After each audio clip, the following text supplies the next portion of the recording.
The doors of a Toys R Us store open for the final time. The spectacle is both mesmerizing and melancholic. Nearby, children and parents gaze, clutching receipts like relics of a bygone era. The echoes of laughter linger, overshadowed by the somber reality of a retail giant's demise, driven by insurmountable debt.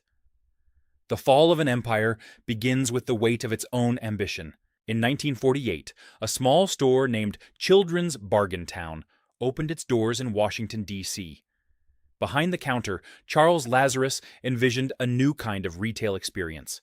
His dream was to create a one-stop wonderland for toys.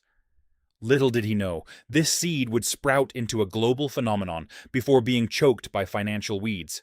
As the 1980s rolled in, Toys R Us had become a household name, dominating the toy market like a titan, aisles teeming with colorful boxes stretched endlessly, a paradise for children and parents alike.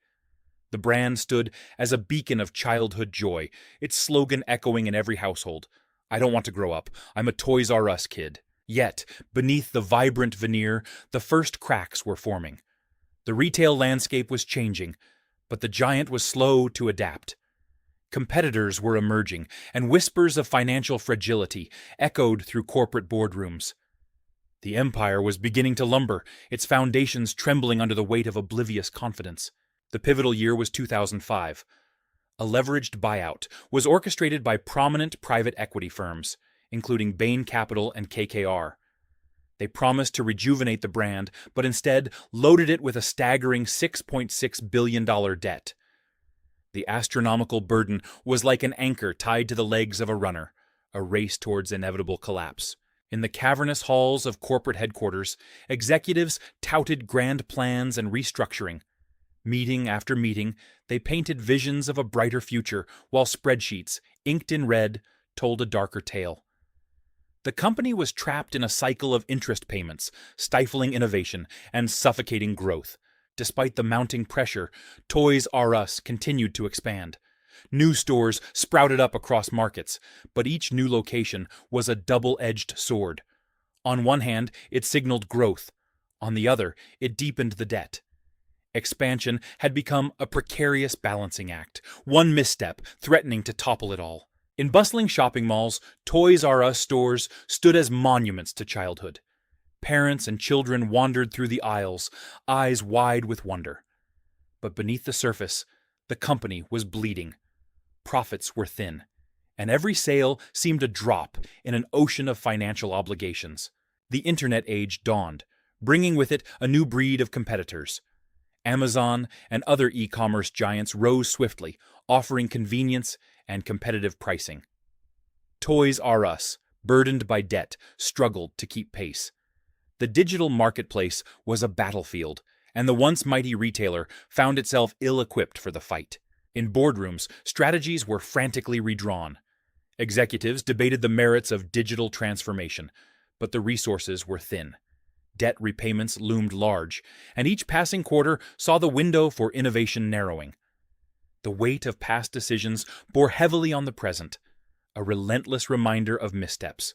Meanwhile, in toy factories worldwide, the assembly lines continued to churn out products. Workers, oblivious to the looming crisis, focused on the task at hand. The hum of machinery offered a stark contrast to the silent desperation unfolding in executive offices. Toys R Us was caught between production and insolvency. A financial storm was brewing, and the first casualties were the smaller, less profitable stores. One by one, they shuttered, unable to withstand the strain.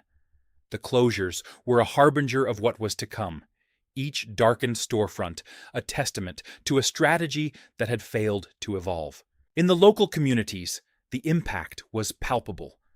Parents and children mourned the loss of their favorite stores, while employees faced uncertain futures.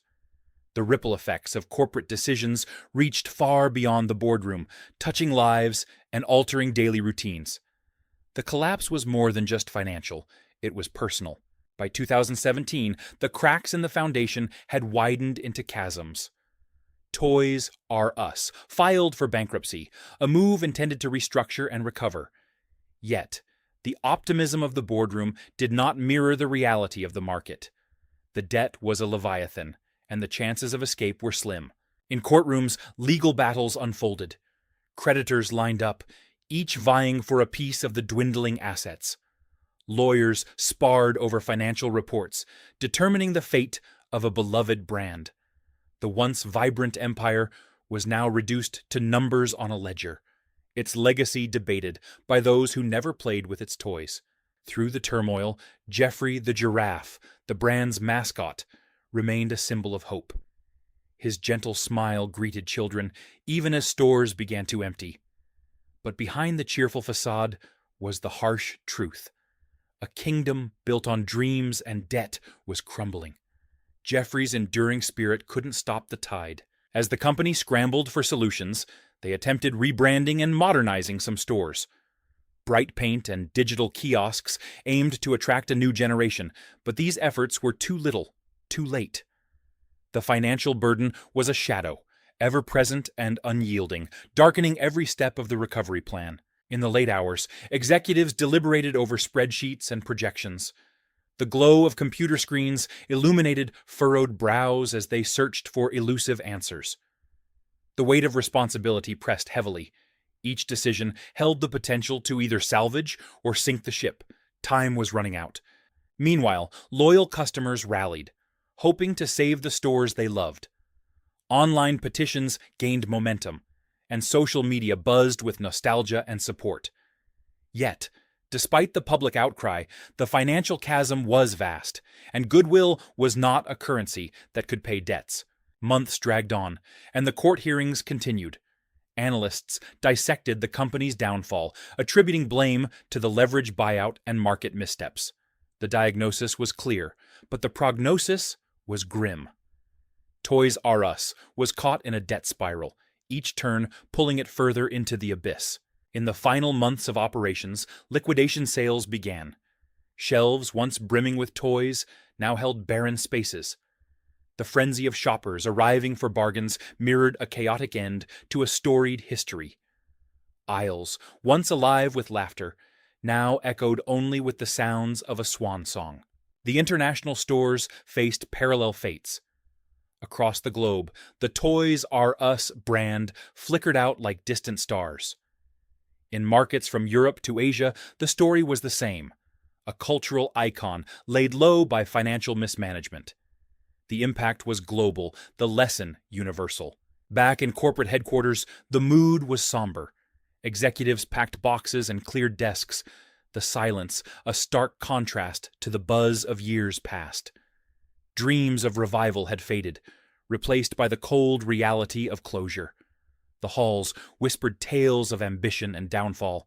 Employees, some with decades of service, said tearful goodbyes. Bonds forged over years of shared triumphs and struggles now faced an uncertain future. The family that Toys R Us had built was scattering, each member carrying a piece of its legacy, a fragment of its fading glory. In communities, the loss was felt deeply. Local economies took a hit, and small businesses dependent on the foot traffic Toys R Us generated faced their own challenges. The ripple effect of an empire's fall extended beyond its walls, casting a long shadow over surrounding livelihoods. The end became official in 2018, when Toys R Us closed its last U.S. stores. The finality struck like a hammer blow. News outlets captured the moment, reporting on the closure of a beloved childhood institution. It was the end of an era, a sobering reminder of over-leveraged ambition. In the aftermath, as the dust settled, analysts, economists, and consumers reflected on the lessons. The Toys R Us story was a cautionary tale, a warning of the dangers of excessive debt and the perils of ignoring market evolution. The fall was not just financial, it was a cultural shift. Yet, hope lingered in the form of potential revivals. Investors eyed the brand, contemplating resurrection plans. Concepts of smaller, more nimble stores and online ventures emerged. The Toys R Us name still held value, a lingering legacy of a once dominant empire. In a digital age, the brand's attempted comeback in 2019 with pop-up shops was a whisper of its former roar. The new approach was met with cautious optimism, a nod to the lessons learned. However, the echo of its past failures still loomed large over its future. For consumers, nostalgia for Toys R Us remained strong. The brand evoked memories of childhood joy, untainted by corporate missteps. Across social media and forums, stories of Toys R Us adventures were shared, a collective homage to the magic it once brought into lives. Jeffrey's image still brought smiles, a reminder of innocence and imagination. Though the stores were gone, his presence endured in hearts and minds. The giraffe became a symbol of resilience and a beacon of hope that one day Toys R Us might rise again. Financial experts debated the factors that could have saved Toys R Us. Better debt management, quicker adaptation to online retail, and leaner operations might have altered its fate. But hindsight is a luxury, one that offers clarity, too late for those caught in the whirlwind. The story of Toys R Us is etched in the annals of business history. A narrative of triumph, hubris, and fall, it serves as a case study for future generations. The lessons learned echo in boardrooms worldwide, a reminder of the balance between ambition and caution. For the employees, the experience left an indelible mark. Many moved on to new ventures, carrying the skills and camaraderie forged during their tenure. The end of Toys R Us was also a beginning, a chance to rebuild and apply hard-won lessons in new arenas. As the world moved on, the memories of Toys R Us remained vivid. The impact it had on generations was undeniable. From birthday surprises to holiday treasures, the brand wove itself into the fabric of countless childhoods, a cherished chapter in life's narrative. In corporate America, the fall of Toys R Us became a parable, a reminder of the dangers of over-leveraging and ignoring innovation. As new businesses rose, they did so in the shadow of lessons from those who fell before them. Caution and adaptability became the new watchwords. In the years following, small tribute stores and themed events kept the spirit alive. Fans and former employees gathered to relive the golden days. These gatherings were bittersweet celebrations, testaments to the enduring legacy of a once mighty empire that had sparked so much joy. As retail landscapes continued to shift, the cautionary tale of Toys R Us lingered.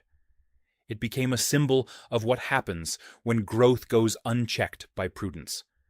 The empire built on dreams was a reminder. Even the grandest visions must be grounded in reality. Even in its absence, the Toys R Us story was not finished. The brand retained a flicker of potential revival, a possibility that one day it might adapt and return. A new generation may yet know the joy of being a Toys R Us kid, unburdened by past debts. And so, the saga of Toys R Us concludes with the empire law of over-leveraged legacy. The tale reminds us that ambition must be measured, growth sustainable, and debt a tool, not a shackle. In the end, the weight of past choices overshadowed future dreams, a lesson written in the annals of retail history.